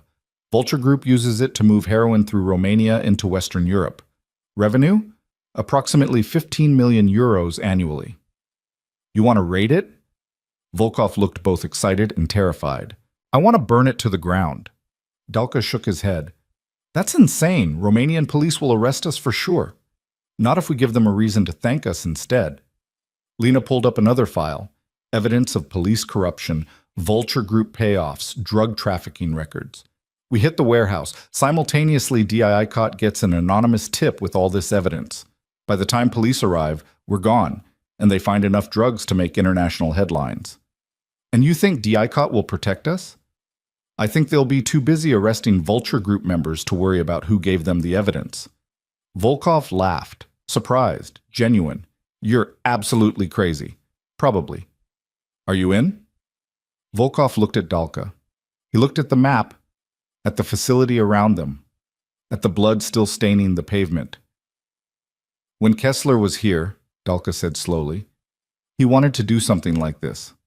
I told him it was too dangerous, too aggressive. A week later, he was dead. I'm not Kessler. No, you're not. He met her eyes.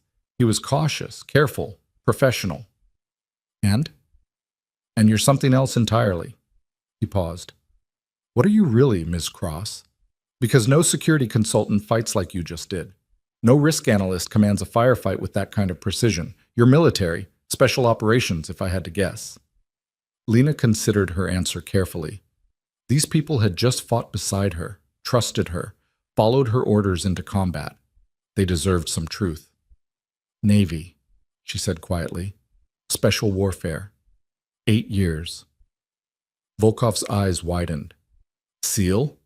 Lena nodded. The silence that followed was heavy with understanding. Jesus, Dalka breathed. Meridian sent us a SEAL. Former SEAL. I've been out for 5 years. Why did you leave? That was a harder question, one Lena usually avoided, but standing in the aftermath of battle, with people who'd bled beside her, evasion felt wrong. Because I got tired of following orders I didn't believe in, she said. Tired of missions that didn't make sense. Tired of losing people for objectives that changed every 6 months. So I got out, tried to build something different. How's that working out? Volkov asked, gesturing at the bullet-riddled facility. Lena smiled slightly. Still deciding. Dalka was quiet for a long moment. Then, all right, if we're going to hit that warehouse, we need a plan, a real one. Entry points, escape routes, contingencies. We have 48 hours before the contractors arrive. We'll use that time to prep. And if Vulture Group attacks again before then we show them what happens when you corner a SEAL. Tim. The next 2 days were controlled chaos. Lena ran the team through tactical drills, rehearsing room clearing and vehicle assault procedures. Volkov proved to be a fast learner, former Romanian army, she'd admitted, though she'd been out for years. Dalka had no combat experience, but compensated with organizational skills and local knowledge. The contracted tactical team arrived on schedule. 12 men, most American or British, all with combat experience ranging from Afghanistan to Syria. Their team leader was a grizzled former Delta operator named Jack Morrison, mid-40s, scarred hands, eyes that had seen too much. He walked into the facility's briefing room and stopped when he saw Lena. You're Cross? That's right? He studied her for a long moment. I was told the site commander was former Navy. They didn't mention what? That you were SEAL. He smiled slightly. I can always tell. It's the way you carry yourself. Like you're ready to kill someone, but too polite to mention it. And you're Delta. Was. Long time ago. He extended his hand. Jack Morrison. My team and I are yours to command. Meridian briefed us on the situation. Sounds like you've had an interesting week. That's one way to put it. Over the next hour, Lena briefed Morrison's team on the facility's defenses, the threat profile, and her plans for the warehouse raid. They listened without interruption, taking notes, asking technical questions. When she finished, Morrison said, "Bold plan, aggressive. You're essentially declaring total war on a criminal organization." They declared war first. True. But you're escalating from defense to offense. That changes everything. Once you cross that line, there's no going back. I know. Do you? Because this isn't Afghanistan or Iraq. This is Romania, European Union, rule of law.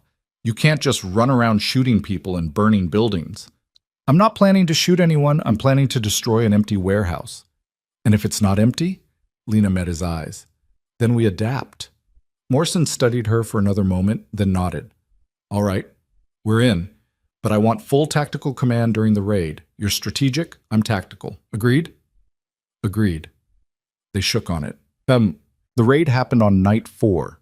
3 vehicles, 12 contractors, plus Lena, Volkov, and 2 facility security personnel. They hit the warehouse at 0200 hours, deep night, minimal witnesses.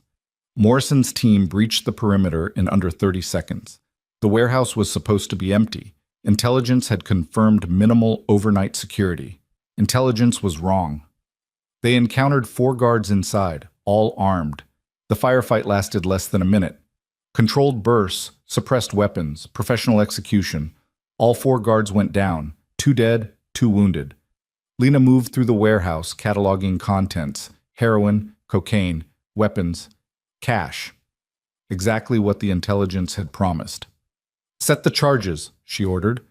Morrison's team placed thermite devices at strategic points. Burn, not explode. Controlled destruction. They were evacuating when headlights appeared on the access road. Company, Morrison said calmly. 2 vehicles, multiple occupants. How long until the charges blow? 4 minutes. Then we leave now. They piled into vehicles and drove out the back access road, passing the approaching cars without engagement. Behind them, the warehouse erupted in brilliant white fire. Thermite burning at 3,000 degrees, consuming everything. By the time Vulture Group's reinforcements arrived, the building was an inferno, and Lena's team was gone.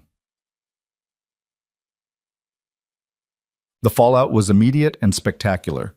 Romanian media covered the warehouse fire extensively. Police found the bodies, the drugs, the weapons.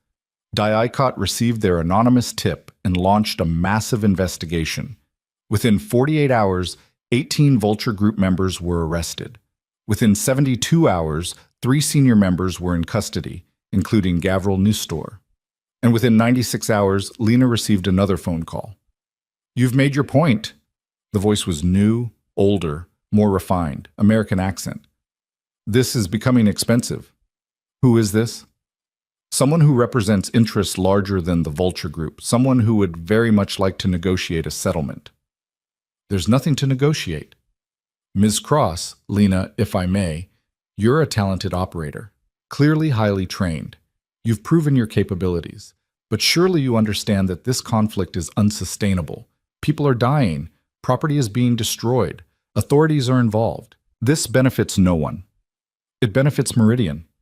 In the short term, perhaps, but what happens when Romanian authorities decide you're more trouble than you're worth? When American diplomatic protection dries up? When you're arrested and extradited? Is that a threat? It's reality. You're operating in a gray area legally. Eventually, that catches up to everyone. Lena's voice went cold. Here's my reality.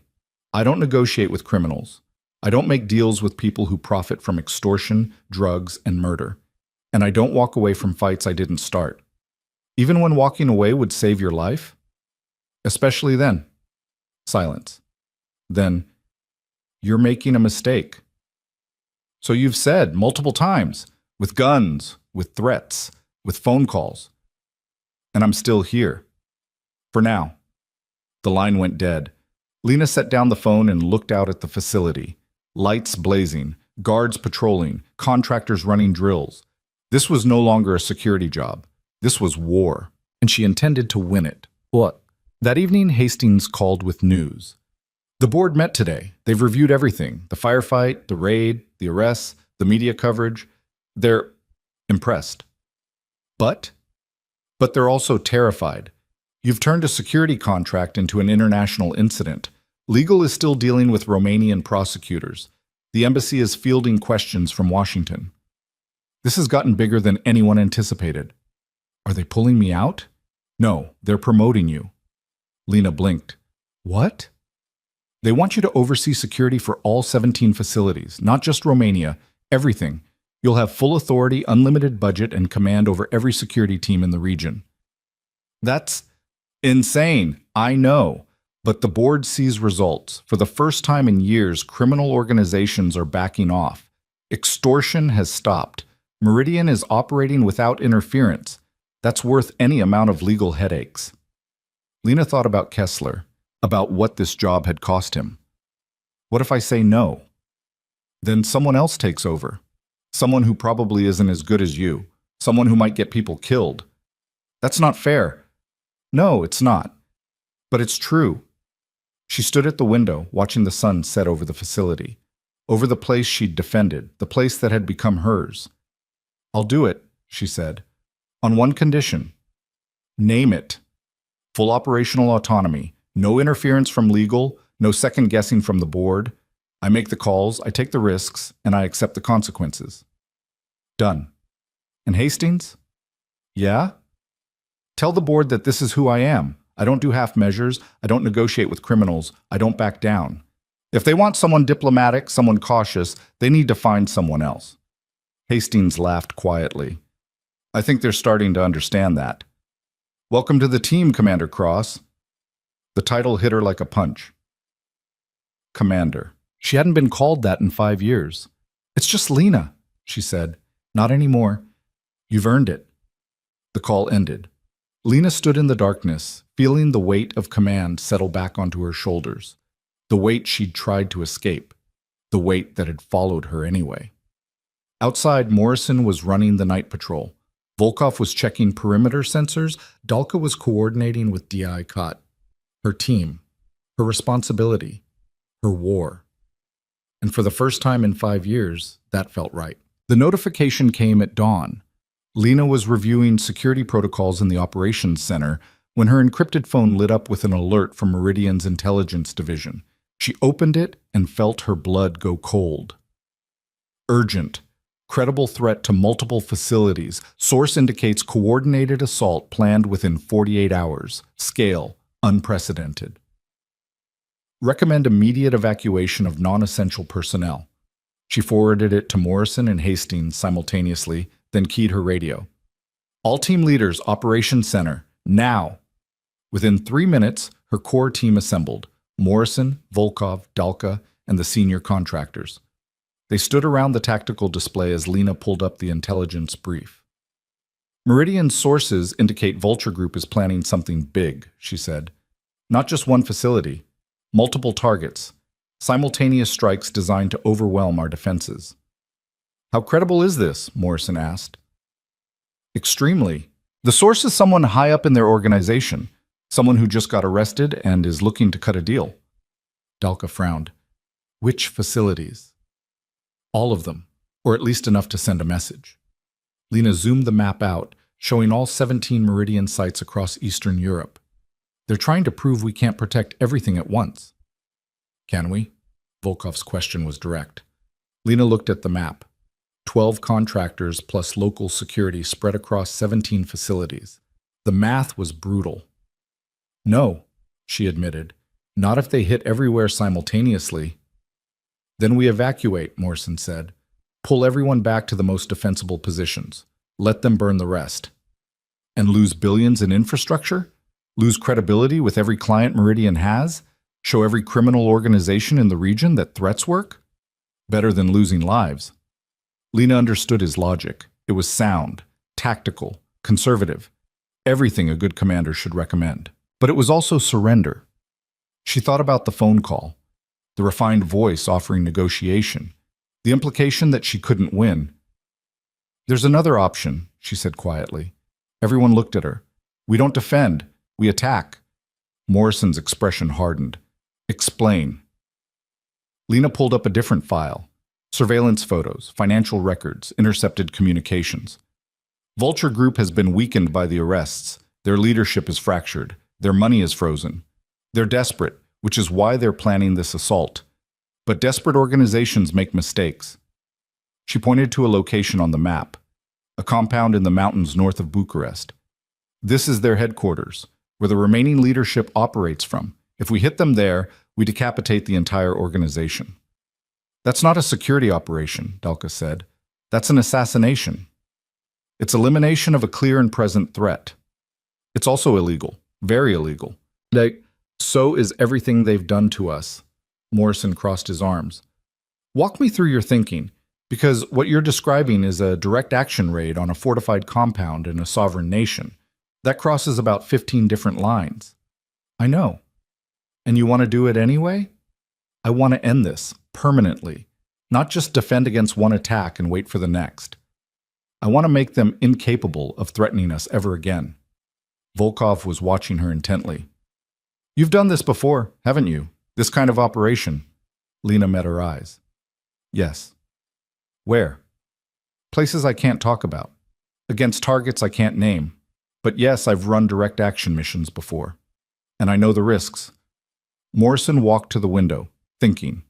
The room waited. Finally, he turned back. If we do this, and I'm not saying we should, we'd need perfect intelligence, exact target location, numbers, defensive capabilities, escape routes. Anything less and we're walking into a slaughter. Meridian's source can provide that. He's already offered to cooperate fully in exchange for witness protection. And legal cover? There is none. If this goes wrong, we're on our own. Jesus. Morrison rubbed his face. You're asking my team to commit what amounts to an act of war. I'm asking your team to finish what Vulture Group started. The silence stretched. Then Volkov spoke. I'm in. Everyone looked at her. They killed Kessler, she continued, her voice hard. They've terrorized these facilities for years. They shot Andrei. They would have killed all of us if Lena hadn't stopped them. So yes, I'm in. Dalka was quieter. This goes beyond my authority, beyond my experience, but, he looked at Lena. I trust you. If you say this is the only way, I believe you. Morrison studied his team, seasoned professionals, all watching him, waiting for his decision. All right, he said finally, but we do this right, full mission planning, rehearsals, contingencies. And if at any point this looks like a suicide run, we abort. Agreed? Agreed, Lena said. They had 36 hours. Lena spent the first 12 extracting every piece of intelligence from Meridian's source, a mid-level Vulture Group accountant named Radu, who'd been arrested in the DII COT sweep. He was terrified, cooperative, and surprisingly detailed. The compound was a renovated monastery in the Carpathian foothills. 12 buildings, 20 to 30 occupants at any given time. Armed guards, perimeter security, but also weaknesses. Old construction, limited sightlines, single access road. Radu provided blueprints, guard schedules, communication protocols, everything. Why are you doing this? Lena asked during one interrogation session. Radu looked at her with hollow eyes. Because I have a daughter, 8 years old. I want her to grow up in a world where men like Gavril Nistor are in prison, not running criminal empires. You gave me a chance to make that happen, so I'm taking it. You know what they'll do to you if they find out. They won't. I'll disappear. New identity, new country. That's the deal, yes? That's the deal, he nodded. Then I sleep better knowing I helped end this. Lena studied him. Not a hero, just a tired accountant who'd made bad choices and found a way to make one good one. Sometimes that was enough. The mission planning took another 12 hours. Morrison's team ran through assault scenarios, rehearsed room-clearing procedures, identified rally points and extraction routes. They war-gamed everything that could go wrong. The list was long. Best case scenario, Morrison said during the final briefing, we're in and out in 20 minutes. Neutralize leadership, extract, burn the compound behind us. Romanian authorities arrive to find a smoking ruin and no witnesses. Worst case? Someone asked. We don't make it out. The room absorbed that. Anyone want to back out? Lena asked. No judgment. This is volunteer only. Nobody moved. All right then, she said. We go tonight. They hit the compound at 0300 hours. 4 vehicles approached from different angles, killing their lights a kilometer out. The night was moonless, cloud cover heavy. Perfect conditions. Lena rode in the lead vehicle with Morrison and 3 contractors. She wore full tactical gear for the first time in 5 years. Plate carrier, helmet, NVGs, suppressed M4. It fit like coming home. 1 minute, Morrison said quietly. The vehicles stopped. Teams dismounted in practice silence. 12 operators plus Lena, all moving through darkness like shadows. The compound appeared ahead. Old stone walls, scattered lights, guard positions exactly where Radu had said they'd be. Morrison hand-signaled. 2 guards at the gate. 1 roving patrol. Sentries in the main building. Lena nodded. She'd seen it all through the NVGs. The assault began without words. Suppressed weapons coughed twice. The gate guards dropped. The patrol went down before he could raise his radio. Silence held. They moved through the gate, splitting into fire teams. Morrison took the main building. Lena took the secondary structure where intelligence said the leadership slept. Her team moved like water, flowing through doorways, clearing rooms, neutralizing threats with surgical precision. These weren't kids or amateurs. These were hardened criminals who'd killed, extorted, and terrorized for years. Lena felt no hesitation. The first room held 2 men, asleep. They never woke up. The second room was empty. The third held the target, Dmitry Volkov, Vulture Group's operational commander. Not the top. That was someone they'd never identified, but close enough. He was awake, reaching for a weapon on the nightstand. Lena was faster. "Don't," she said in Russian. He froze, hand inches from the pistol. "Lena Cross," he said, recognizing her from photos. "You made a mistake coming here." "That's what everyone keeps telling me. They're usually wrong. You think killing me ends this? We're bigger than one person, bigger than you can imagine." "Then I'll kill the next person, and the next, until there's nobody left." She saw him calculate, weighing options, looking for openings. He was experienced, dangerous, but Lena had been doing this since she was 22 years old. "Where's the money?" she asked. "What money?" "The account you used to pay off police, the one Radu told us about." His face went white. "Radu? That little—" "Gave us everything. Account numbers, transfer records, names. By tomorrow, DIICOT will have frozen every asset your organization controls." "You can't." "I already did." Dimitri's hand moved. Lena fired twice. Center mass, professional, clean. He collapsed. She moved to the next room. The raid took 18 minutes total. When Morrison's voice came over the radio, "All targets secured, beginning extraction," Lena was already outside, setting thermite charges on the main buildings. They withdrew in good order, silent and efficient. Behind them, the compound erupted in brilliant white fire. By the time Romanian police arrived 2 hours later, the buildings were ash and the attackers were gone. The fallout was seismic. Romanian media exploded with coverage. DIICOT held press conferences announcing the dismantling of the Vulture Group.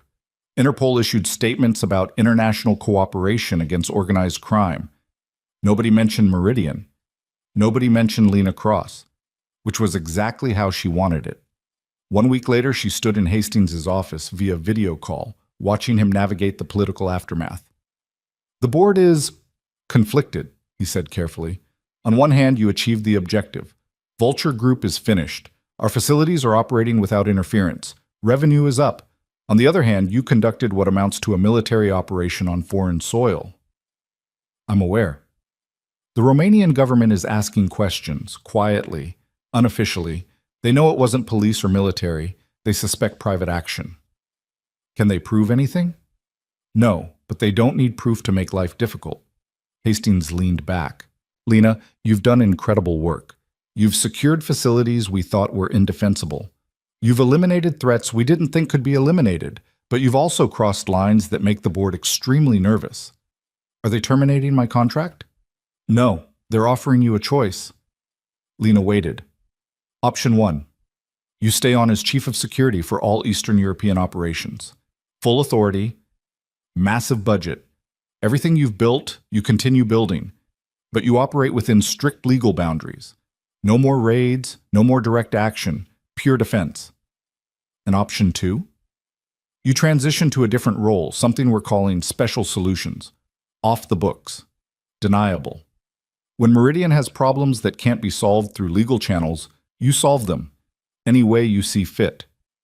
Lena was quiet for a long moment. "That's not a security job," she said. "That's a black ops position." "Yes. Meridian is an energy company, not an intelligence agency. Meridian operates in places where laws don't always protect us, where threats are real and authorities are compromised. We need someone who can operate in that gray area.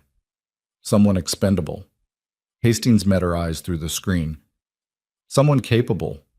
Someone who's proven they can do what needs to be done. That's you, Lena." She thought about the life she'd tried to build. Quiet.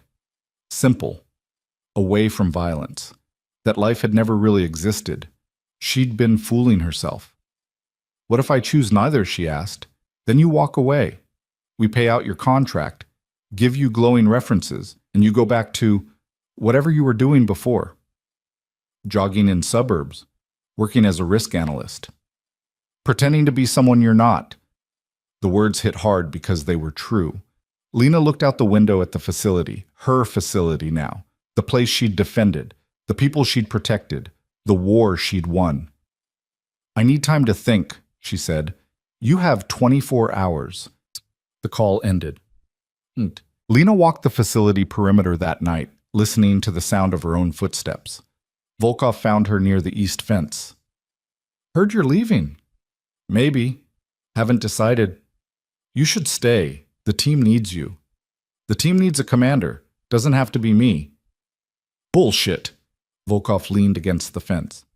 I've worked with a lot of people. Most are competent. Some are good. You're different. You see 3 moves ahead. You make hard decisions without hesitation. You care about your people, but don't let that stop you from doing what's necessary. That's rare. That's exhausting. So is being mediocre. Lena smiled slightly. You sound like my old CO. Smart person. They stood in silence, watching lights twinkle across the valley. What do you want, Lena? Volkov asked quietly. Not what Meridian wants. Not what the mission requires. What do you want? It was a question Lena had been avoiding for 5 years. I wanted peace, she said. I wanted to leave the violence behind, build something normal. And I can't. Every time I try, the violence finds me anyway. Suburb streets, foreign compounds. Doesn't matter where I go. This is who I am. So stop fighting it. Just accept that I'm a weapon. Accept that you're good at protecting people, that you make a difference, that the world needs people like you, even if it's uncomfortable to admit. Lena looked at her. You're very wise for someone who just turned 30. I'm 32, and I've learned that pretending to be something you're not is a faster way to die than being honest about what you are. Volkov pushed off the fence. Whatever you decide, I respect it. But for what it's worth, I'm glad you were here. Kessler was good. You're better. And that made all the difference. She walked away, leaving Lena alone with her thoughts. The next morning, Lena called Hastings. I've made my decision, she said. And? Option 3. Silence. Then, there is no option 3. There is now. I'll stay on as Chief of Security for Eastern Europe, but not permanently. Give me 1 year to build a proper security infrastructure. Train local teams, establish protocols, make these facilities defensible without me. And after that year, I'll transition to your special solutions role, but on my terms. I choose the missions. I assemble the teams. I decide what's acceptable and what crosses the line. The board won't like that. The board wants problems solved. I'm offering to solve them. They can accept my conditions or find someone else. Hastings was quiet. She heard keyboard typing, probably messaging the board in real time. Finally, they're agreeing, provisionally, with oversight. No oversight, that's non-negotiable. Lena, if they don't trust me to make the right calls, they shouldn't hire me. It's that simple. More typing, longer pause. All right, full autonomy. 1 year to build the security program, then transition to special solutions on your terms. Congratulations, Commander Cross. You just negotiated the strangest contract in Meridian's history. Good. Send me the paperwork. She hung up and stood in the operations center, looking at the monitors showing all 17 facilities. Her facilities now. Her responsibility. For 1 year. Then something different. It wasn't the quiet life she'd imagined, but it was real, honest, true to who she actually was. And maybe that was enough. 6 months later, Lena stood on a secure platform at the Romanian facility, watching sunrise paint the Carpathian Mountains gold. The facility hummed with efficient activity. Guards rotated through shifts with precision. Cameras covered every angle. Response protocols were drilled weekly. The security infrastructure she'd built was working. Morrison approached with coffee. Morning briefing in 10. We've got reports from the Bulgarian facility, possible sabotage attempt, already handled by local team. Good. That's what I want to hear. Local teams handling local problems. Your training program is working. People are learning to think like you. Scary thought. He smiled. Not really. The world could use more people who stand their ground. Lena sipped the coffee, watching workers move through morning routines. Safe, productive, unafraid. This was what she'd fought for, not just buildings and pipelines, people, lives, the chance to work without fear. Her encrypted phone buzzed. Message from Hastings. New situation developing in Kazakhstan. Might need special solutions. Are you ready? She looked at the message for a long moment, then typed back. 6 more months, then we'll talk. The response was immediate. Roger that. We'll be waiting. Lena pocketed the phone and turned back to Morrison. Let's go see what the Bulgarian team did right. I want to make sure we replicate it everywhere.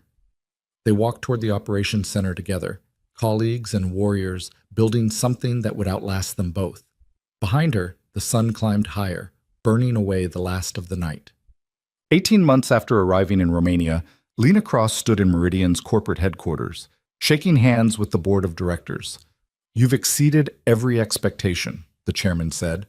Our Eastern European operations are the most secure in the company's history.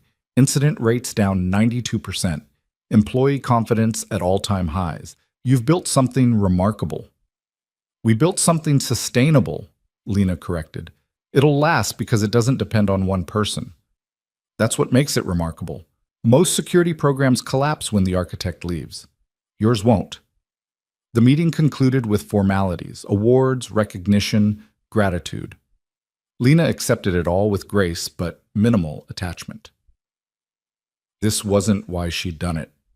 Afterward, she met Volkov and Dalka for dinner at a quiet restaurant in Bucharest. To Commander Cross, Dalka toasted, the woman who saved us all. To the team that did the actual work, Lena countered, clinking glasses. Volkov studied her. You're really leaving? Transitioning, not leaving, into the shadows? Into where I'm most useful, which is hunting monsters in places polite society pretends don't exist. Lena smiled. Something like that. Sounds lonely. Sounds necessary. They ate in comfortable silence. 3 people who'd been through war together and come out the other side changed, but intact. Later, walking through Bucharest's old town, Volkov asked, Do you ever regret it? Leaving the Navy, building this new life, getting dragged back into violence? Lena considered the question honestly. No, she said finally. I regret trying to be something I'm not. I regret pretending the quiet life would satisfy me. But I don't regret finding my way back to who I actually am.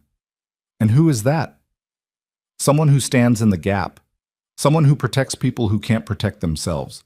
Someone who makes hard choices so others don't have to. A warrior, if that's what you want to call it.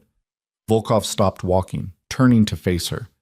Lena, I've known a lot of warriors. Most are broken, haunted, destroyed by what they've done. You're different. You carry it, but it doesn't crush you. How? Lena thought about the question she'd been asked 100 times in 100 different ways. Because I know why I fight, she said quietly. Not for countries or corporations or abstract ideals. For people. Real people with names and faces and families.